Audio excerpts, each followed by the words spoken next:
시작으로 복음에 대하여 다시 한번 우리의 마음에 새기는 그러한 시간들을 갖고 있습니다. 특별히 오늘의 제목은 모든 것이 복음은 아니다. 우리가 복음으로 오해하는 것들이 있다라고 하는 사실입니다. 여러분, 하나님의 은혜가 나를 회개하게 합니까? 아니면 회개가 나에게 하나님의 은혜를 누리게 합니까? 순서가 어떻게 되나요? 한번 잘 새벽부터 머리를 써야 돼서 한번 잘 생각해 보십시오. 하나님의 은혜가 회개하게 하는지, 아니면 내가 회개해야 하나님의 은혜를 누리는지, 무엇이 먼저인 것 같으십니까? 우리는 회개해야 하나님의 은혜를 누린다. 일면 맞는 말도 있지만 우리가 복음 안에서 이해해야 되는 것은, 여러분, 회개는 하나님의 은혜가 임할 때 우리가 회개할 수 있다라고 하는 사실입니다. 여러분, 복음은 충고가 아니라 기쁜 소식이다라고 말했어요. 네가 이렇게 회개해야 돼. 그러면 너에게 은혜가 임하는 거야 라고 충고해 주는 것이 아니에요. 너에게 하나님의 은혜가 임하였다. 너에게 구원이 임하였다. 이 집에 구원이 임하였다. 할렐루야. 그렇게 하나님의 은혜가 임하였다고 하는 기쁜 소식을 우리에게 전해주는 것이 복음이고, 그 기쁜 소식을 들은 우리는 하나님 앞에 회개할 수 있고, 하나님의 그 은혜 속에서 감사하고 감격하며 기뻐하고 회개하고 돌이키며 헌신하고 충성할 수 있다라고 하는 사실이죠. 그래서 복음은 우리가 하나님을 위해서 무엇을 해야 된다는 것이 아니라, 복음은 하나님께서 우리를 위하여 모든 것을 하셨다라고 하는 사실, 기쁜 소식입니다. 그래서 우리는 은혜와 은혜의 열매인 선행이 서로 혼동이 되어서 우리가 꼭 선을 행해야만 어떤 은혜가 임할 것이라고 생각하면 안 되고, 하나님의 은혜를 경험하면 우리는 하나님이 원하시는 선을 행하며 살게 된다라고 하는 사실을 믿으시기를 축복합니다. 그래서 루터는 우리가 믿음으로 구원받으면 단지 믿음만 남는 것이 아니다라고 말했어요. 그 말은 무슨 말이냐면, 우리가 믿음으로 구원받는 자에게는 반드시 선행이 따라온다라고 하는 사실이죠.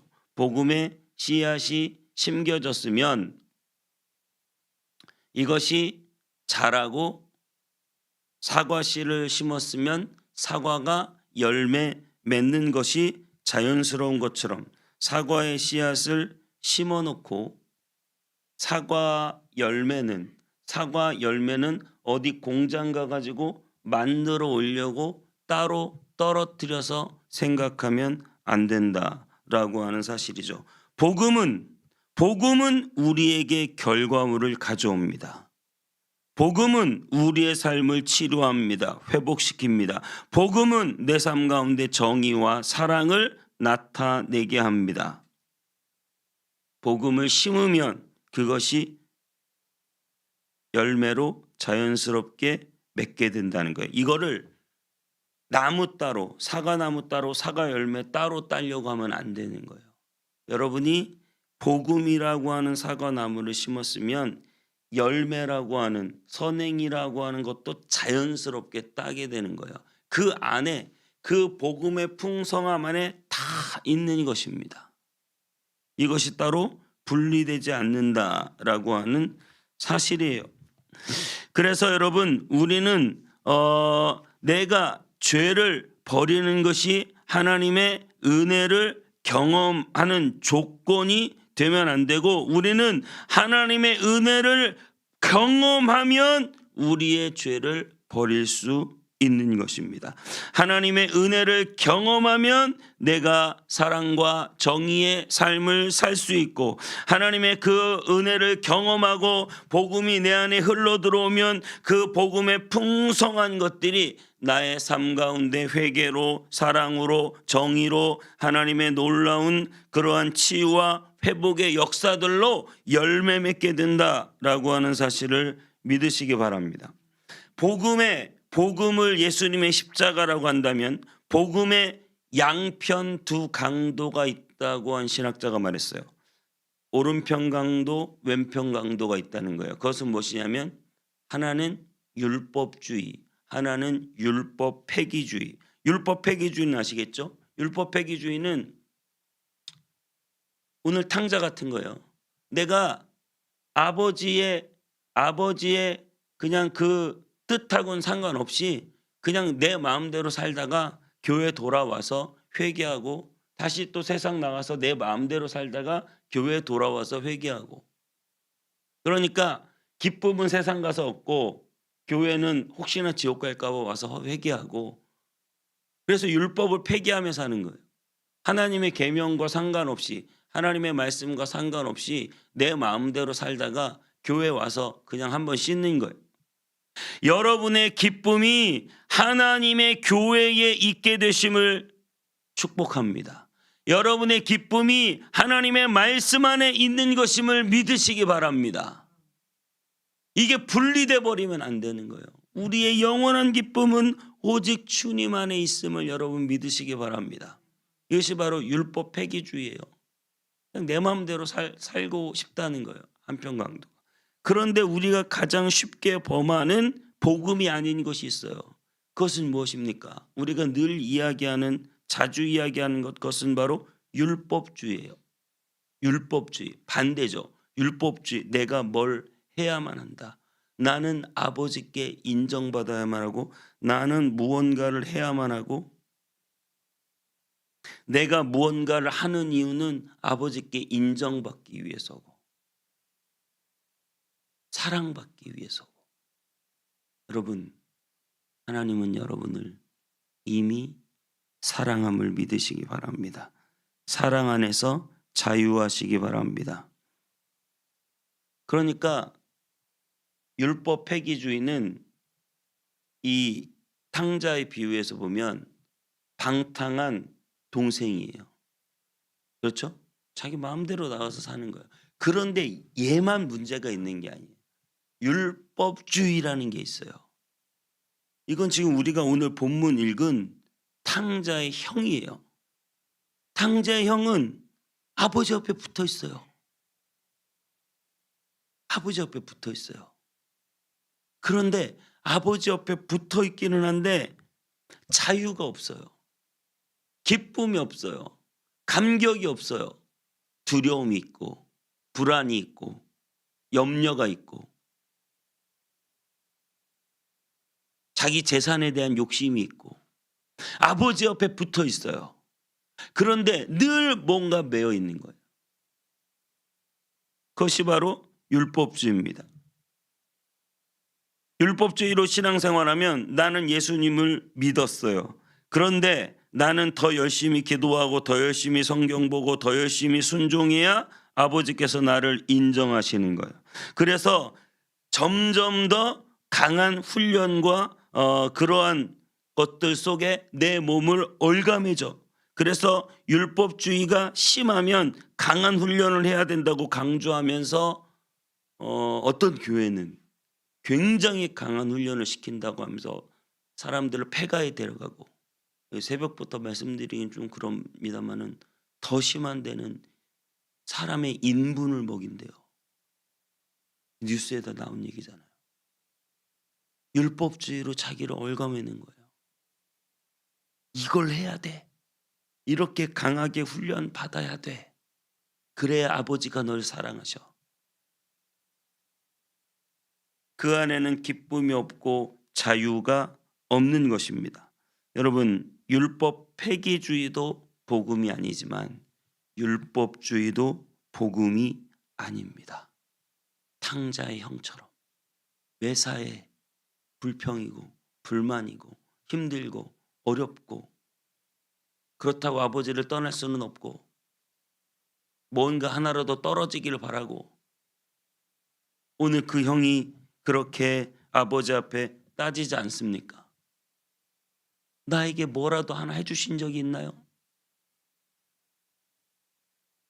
우리 인생이 하나님을 오래 믿고 섬겨서 뭔가 내가 이 정도 신앙생활하고 이 정도 봉사하고 이 정도 기도하고 이 정도 충성했으면 내가 뭔가 좀 부자도 되고 사회적으로 좀 잘 나가고 내 자식들이 뭔가 원하는 대로 척척 되고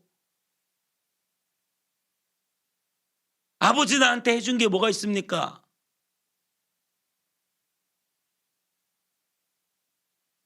탕자의 형이에요.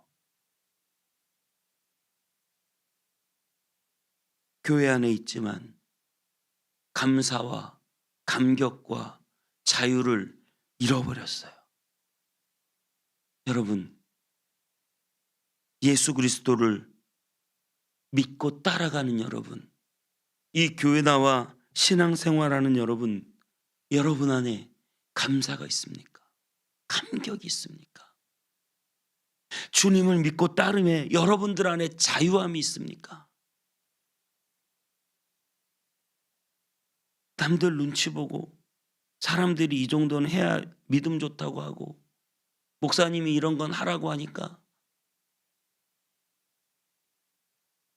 그래서 우리 안에 감사가 없고 감격이 없고 하나님과의 관계가 소원하고 마음에 불평이 있고 뭔가 나에게 좋은 일이 생기지 않으면 늘 기분이 안 좋고 우리의 신앙의 궁극적인 문제가 무엇입니까? 그것은 바로 이 복음의 능력을 잃어버렸다는 거예요.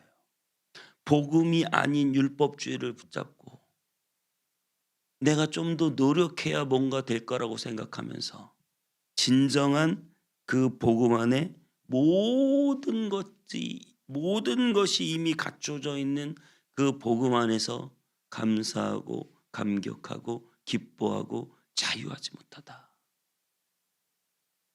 여러분, 복음 안에 있는 사람은 모든 것을 감사하게 생각해요.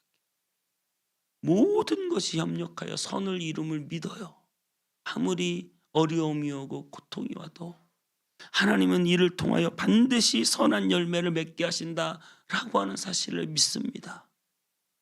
우리가 하나님 앞에 나와 봉사하고 충성하고 헌신하는 것이 늘 마음의 기쁨이에요. 감격이에요.